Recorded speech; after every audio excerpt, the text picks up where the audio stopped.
Alright, welcome back to Nick Lenz's Comic Corner Classics Noom Classics. This is episode number, let's see, it is number 22, 23, and Doubleshot number 2117. Well, we have basically a Superman. We basically have a Fantastic Four Epic Collection and a Superman trade. Why I picked these two? Science fiction and plus superheroes. Yep. And when people think of Marvel Comics, Fantastic Four generally is one of the people think of Marvel Comics. Because here we have the Fantastic Four Epic Collection Volume 2. Yes, and with this, first 50 issues are done reviewing wise. Yes, seriously.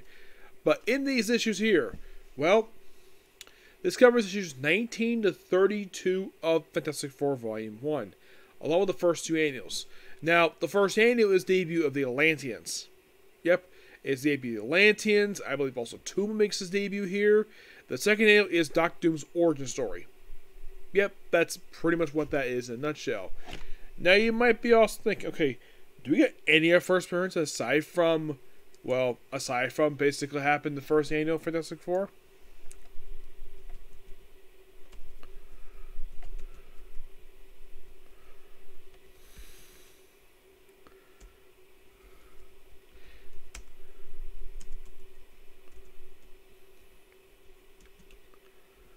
I don't believe we do. No. Actually, no, we do. We had the first appearance of Ramatut. Those who are curious, Ramatut. Ramatut is basically a past version of Kang the Conqueror. So you could say, yeah, this is technically his first appearance. In issue 20, we have debut of the Molecule Man. Yes, the Molecule Man. A character who became an important plot point for Secret Wars. No, seriously. Yep. In issue 21, we have debut of the controversial Hate Mongler. Yes, the Hate Mongler. Who is Hate Mongler, you might ask? The Hate Mongler is a clone of Adolf Hitler himself, and we have a guest appearance issue by Sergeant Nick Fury. Despite the fact at the time he was director of S.H.I.E.L.D. Yeah, this proved a time and space version of the character. Yeah, it's kind of weird how they basically would explain this when it comes to Nick Fury. In issue 22, we see, well, a one-shot character named Patriot. Well, it's another time when they fight the Mole Man. Yeah, one of several times. I mean, then we have the title of the book, The Master Plan of Doctor Doom. We do have a debut of the Terrible Trio. Yes, the Terrible Trio. You might be curious, though, are they still around? Yes, but they have made very scarce appearances over the years. I mean, they appeared in this one issue, and then they returned for 2 issues of Strange Tales, an issue of Marvel 2-in-1, the opening issue of the Penance for Lenz miniseries, and the Fantastic Four 4 Yancey Street one-shot. Yep. Yeah, for some reason they appeared here, and that's sadly been it for him. Yep. And then we have in issue 24, the Infinite Terrible, who still around. Yeah. He's made a scarce appearances. He appeared in this issue here. And then he did return again to the 19th annual Fantastic Four, which was released in 1985. And I should point out this debut was in 1963. So he returned for 22 years. And then he became a recurring villain for Power Pack for some reason. And he showed up in Annihilation. And that's been it for him.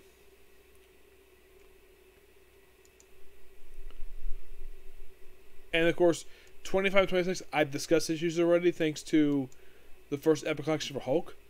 Then we have where we had 24, we had 27, have a guest appearance by Doctor Strange, and a return of Namor. Then we have, get this, in 28 we have the Puppmaster and the Mad Thinker team up. Now, these two guys are for, and they've recently worked together because they can be separately Fantastic Four, so we work together for an issue. Yep. plus a guest appearance by the X-Men. And then we have issue 29, which is basically taking on the Red Ghost and his Super Apes. Yep. In issue 30, we have debut of El Diablo. Well, Diablo. Yes, the Master Alchemist. Basically, he is a B-list villain per se. Like, unless you're a long-time comic, you probably have no idea who the heck this guy is. Let me show off this guy, what he looks like. Because you might be asking, does he still appear today? Oh god, yes he does. He still appears. That's him. That's Diablo. Yep. And then right afterwards we have the end of Fatastic 4. Then we have, well, another time we're going to take on the Mo-Man in issue 31. And then in 32, we have the Invincible Man. This guy here is actually Franklin Storm. You're probably thinking, who the heck is Franklin Storm? Franklin Storm is the father of the Human Torch and the Invisible Woman. Yeah, who was a doctor who was put in jail. He only had 2 appearances. As a matter of fact, his grandson, Franklin, is named after him. Yep. Excuse me. But it mostly involved the return of the Skrulls for an issue. Yeah, and plus we have a return of Emperor Dark, who appeared in first issue 18. Yeah. He's currently no longer around. He's actually dead. He got killed in later issue of Fatastic 4. This was actually first appeared since that one issue. And he appeared in one more issue of Fatastic 4, and he appeared sporadically. I mean, he's currently dead. He got killed off in Fatastic 4 209. So he got killed roughly 16 years after his debut.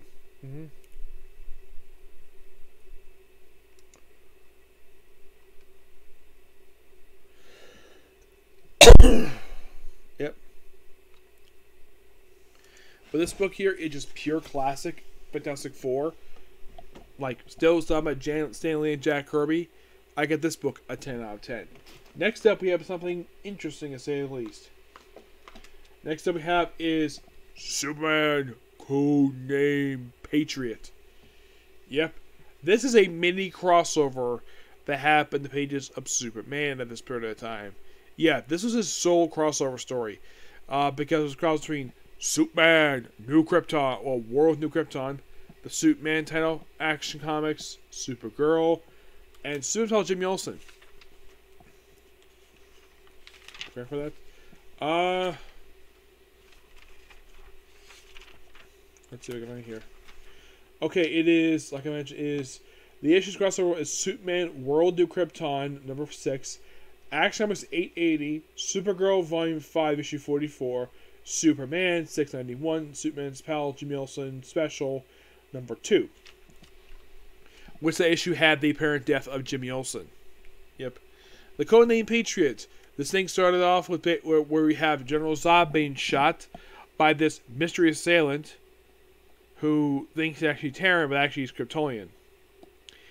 And this also still deals with the book, the stuff happened at the period of time. By the way, these one-shots here, the stuff in here. Now, you have Greg Rucka, James Robertson, and Starling Gates as the writers. Starling is, I believe, just does Supergirl. Greg Rucka, I believe, does Superman. I think James Robertson Action Comics. The other is by Pete Woods, Julian Lopez, Jim Engel, Renito Gaddis, Bernard Chang, and Eduardo Padisca.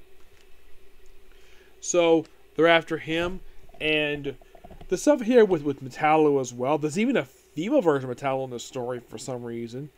The whole name Codename Patriot.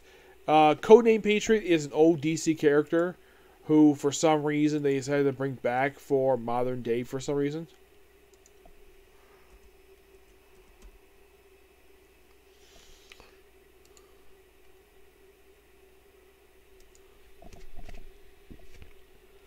Yeah, but that's the name of the crossover. He's actually Codename Assassin. And get this. He's a creation of Jerry Conway. Yeah. Jonathan Drew. You might be thinking, Drew, is he really Jessica Drew? No, completely different character. Here's the strange thing. After that one appearance, He would not return again until many, many years later, until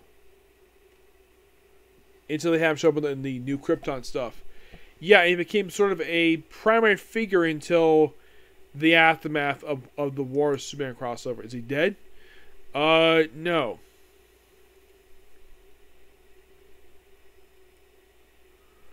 Yeah, so you have a one-shot character.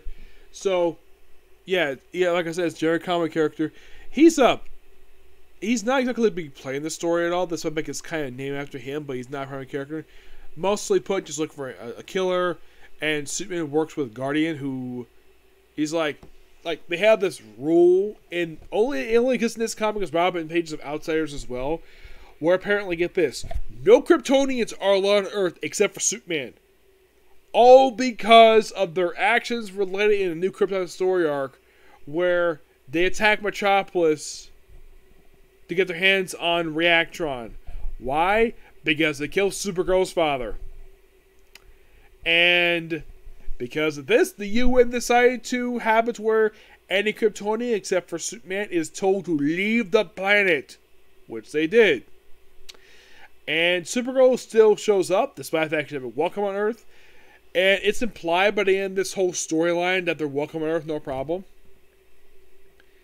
But this stuff, espionage, really good stuff here. And of course, also Superman finds out that his adopted son is alive, Chris Kent. In fact, he's also a Nightbird. I love the fact that we have intertwining. So you could say just Superman interacting with the other books published in that period of time. Yes, you can definitely say that too. But still with new Krypton stuff. I actually kind of enjoy this. Yes, I don't like. And by the way, he also here's the key he finds out about the story. He finds out his father-in-law is actually alive. Yeah, he finds this out, and he's not happy. Because for some reason, let's make General Lane a complete dick. Let's make him the main villain of the storyline just because I think he's patriotic. And he thinks that hunting Kryptonians make him a true American hero. Yes, hunt down people who were trying to get revenge for the death of their leader. Which, by the way, they would not have threatened in the first place if they hadn't sent frickin' Reactron to their city to kill the leader. All because of paranoia. Yeah, but I have no problem with Superman's written this story. He's written perfectly fine. Supergirl's written completely rational. Guardian is kind of basically just trying to do his own thing, per se. He's trying to follow the law as best he can, but he does not agree with it. Which I appreciate how that's written here. This book is still pretty good. I'll give this book roughly a 9.5 out of 10. Okay, so that's the episode with you.